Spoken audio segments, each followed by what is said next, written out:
എന്താ അപരാവിദ്യ എന്നാണ് ആദ്യം പറയുന്നത്. അപരാവിദ്യ ശ്രദ്ധിച്ചു കേട്ടോളൂ, ആചാര്യന്മാരുടെ ഭാഷയിൽ കേട്ടോളൂ. തത്രാപരാ ഋഗ്വേദോ യജുർവേദോ സാമവേദോ അഥർവ ശിക്ഷാകൽപ്പം വ്യാകരണം നിരുക്തം ഛന്ദോ ജ്യോതിഷമിതി. ഇത്രയും അപരാവിദ്യയാണ്. 4 വേദങ്ങൾ പഠിക്കുക, പറയൂ, 6 വേദാംഗങ്ങൾ പഠിക്കുക. ഈ 4 വേദങ്ങളും 6 വേദാംഗങ്ങളും പഠിച്ചാൽ നിങ്ങൾക്ക് എന്ത് വിദ്യയെ കിട്ടൂ? അപരാവിദ്യയെ കിട്ടും, ശ്രേഷ്ഠമല്ലാത്ത വിദ്യയെ കിട്ടും. അപ്പൊ ഒന്നും മനസ്സിലായില്ലല്ലോ, നിങ്ങൾക്ക് വല്ലതും മനസ്സിലായോ? മനസ്സിലായില്ല. ഞാൻ ഒന്നുകൂടി അതിനെ വിശദീകരിച്ച് പറഞ്ഞുതരാം. ആധുനിക ലോകത്തുള്ള രീതിയിൽ പറഞ്ഞുതരാം. Physics, chemistry, biology, maths, English school പഠിക്കുന്ന എല്ലാ സംഗതിയും ഇത് അപരാവിദ്യ. പറ്റുന്ന വേദം പഠിച്ചു പറഞ്ഞതിന്റെ വേദത്തിന്റെ അർത്ഥം എന്താ? അതിൽ പല വിദ്യകളും ഇങ്ങനെ പറയുന്നുണ്ട്. ജീവിക്കാൻ വേണ്ട വിദ്യകളൊക്കെ ഇതിൽ പറയുന്നത്, വേദത്തിൽ പറയുന്നത് അത് അപരാവിദ്യയാണ്. അപ്പൊ ലൗകികനെ സംബന്ധിച്ച് അത് വേണ്ടേ? വേണ്ടേ? വേണം. നന്നാട്ടി പഠിച്ച് നല്ല ജോലി സമ്പാദിച്ച് നല്ലോണം സമ്പാദിച്ചു വേണം. തനിക്ക് കിട്ടുന്ന സമ്പാദ്യത്തിന് 40% എടുത്ത് സമ്പാദിച്ചു വേണം.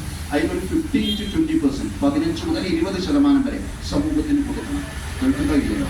ഈ രീതിയിൽ നമ്മൾ മുന്നോട്ട് പോകുമ്പോൾ ആ സാമ്പത്തിക സ്വാതന്ത്ര്യം ആർക്കും കിട്ടുന്നു, നമുക്ക് കിട്ടും. ആ സാമ്പത്തിക സ്വാതന്ത്ര്യം നമുക്ക് കിട്ടിയാലേ നമുക്ക് ഇങ്ങനെ വന്നിരുന്ന് ഉള്ളുന്നുള്ള മോചനം നേടാൻ സാധിക്കും. ശരിയാണോ? അല്ലയോ? ജീവിത പ്രാരാബ്ദത്തിൽ കിടക്കുന്ന ഒരാൾക്ക് ഇവിടെ വന്ന് ഇങ്ങനെ ഇരുന്ന് പ്രഭാഷണം കേൾക്കാൻ കഴിയുമോ? കഴിയുമോ? കഴിയില്ല. മിക്കവാറും കഴിയുന്നവരുണ്ടാവും, മിക്കവാറും ആൾക്കാർക്ക് കഴിയില്ല. അപ്പൊ ആദ്യം എന്ത് വേണം? സാമ്പത്തിക സ്വാതന്ത്ര്യം നേടണം. സാമ്പത്തിക സ്വാതന്ത്ര്യം നേടണമെങ്കിൽ എന്ത് വേണം? പറയൂ. അപരാവിദ്യ നേടണം. വേണോ വേണ്ടയോ?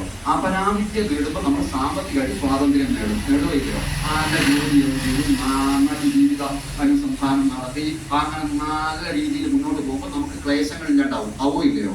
ഇത് വേണം. പലരുടെയും വിചാരം എന്താ പറയാ, ഇതിലേക്ക് തത്വത്തിൽ കടന്നാൽ ഇതാണ് ഉപേക്ഷിക്കും ലൗകികരെ. ആയിട്ട് മറ്റേനെ മാത്രം പിടിക്കും. റോഡ് സൈഡിൽ 10 മിനിറ്റ് കൂടി ബാക്കി ഉണ്ടാവില്ല, ഒക്കെ വിറ്റ് തുളച്ച് മേലോട്ട് നോക്കുന്നു. അങ്ങനെയുള്ള ടീംസ് ഉണ്ട്. വിറ്റ് കളിക്കുന്നവരും ആദ്യം കൂട്ടുന്നവരെയൊക്കെ നോക്കുക. അപ്പൊ നിങ്ങൾക്ക് മനസ്സിലാവുകയല്ല, ഇവിടെ പറയുന്നില്ല, നിങ്ങൾക്ക് മനസ്സിലാവുന്നല്ലോ. അപ്പൊ സാമ്പത്തിക സ്വാതന്ത്ര്യം വേണം. വേണോ വേണ്ടയോ? എന്നിട്ട് ഭഗവാൻ അവിടെ എന്താ പറയാ, ആചാര്യന്മാര് നമ്മളോട് പറഞ്ഞു തരികയാണ്, അതിൽ നിന്നാ പോരാ, അതിൽ നിന്നാ പോരാ, ആ സ്വാതന്ത്ര്യം പോരാ. പിന്നെ ഏത് സ്വാതന്ത്ര്യം? ഇവിടെ തന്നെ കുറച്ചേ കൂടി, കുറച്ചതേ കൂടി കിട്ടും. എന്റെ കൂടങ്ങൾ ഉണ്ടാവണം. ഹോട്ടലൊക്കെ നന്നായില്ല. യെസ്, നിങ്ങളെല്ലാം വിചാരിക്കും കുട്ടികളാണ് ശ്രദ്ധിക്കാതിരിക്കുക. ഏറ്റവും നന്നായി കുക്ക് ചെയ്തിട്ട് കുട്ടികളാണ്. ഏറ്റവും വലിയ സെറ്റ് ഉണ്ടാവുക.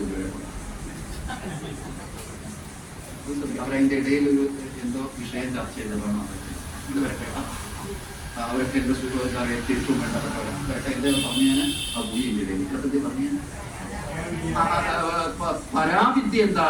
തദക്ഷരമതിഗമ്യതേ, ക്ഷരമില്ലാത്തതിനെ അറിയുക എന്ന് വെച്ചാൽ തന്നെ അറിയുക. കേൾക്കട്ടില്ല, തന്നെ അറിയണോടുകൂടി ഈ പറയൂ ചിന്തയുടെ കടവറയിൽ നിന്ന് നമ്മൾ എന്ത് ചെയ്യുന്നു? സ്വാതന്ത്ര്യം നേടുന്നു.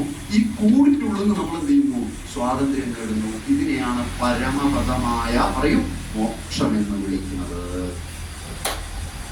മനസ്സിലാവുന്നുണ്ടോ ഞാൻ ഈ പറയുന്നത്?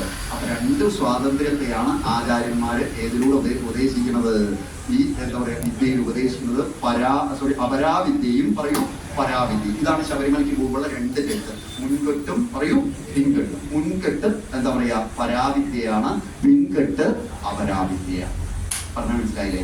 ഇതിനെയാണ് നമ്മൾ എന്താ പറയുക, ഈ പിൻകെട്ടിനെയാണ് നമ്മൾ മായ എന്ന് വിളിക്കുക. അതിൽ പെട്ടുപോകരുത്. ഞാൻ നേരത്തെ പറയുന്ന പോലെ ഈ വൈതരണി തരണം ചെയ്യാൻ വേണ്ടിയിട്ടുള്ള മുള്ളെടുക്കാനുള്ള മുള്ളാണ് എന്ത് പറയൂ ഈ ലൗകിക ജീവിതം. പറഞ്ഞ മനസ്സിലായി? എടുത്തു കഴിഞ്ഞിട്ട് 2നെയും ഉപേക്ഷിക്കാൻ എന്ത് ചെയ്യണം? മനസ്സുകൊണ്ട് ഉപേക്ഷിക്കാൻ ആർക്ക് കഴിയണം? നമുക്ക് കഴിയണം. അതിനാണ് വാനപ്രസ്ഥമൊക്കെ. വാനപ്രസ്ഥത്തിൽ എത്തുമ്പോൾ നമ്മൾ എന്ത് ചെയ്യില്ല? ചിലതിനൊന്നും ഉപേക്ഷിക്കുകയോ അന്നേരാണ് കുട്ടികളുടെ കാര്യത്തിൽ കൂടുതൽ പോയി ഇടപെടുക. വാനപ്രസ്ഥം എന്ന് പറഞ്ഞാൽ കുറച്ചുകൂടി ഉയർന്നു ജനിക്കേണ്ട കാലം. നമ്മളെ അറിയാൻ പഠിക്കേണ്ട കാലമാണ് ഇത്.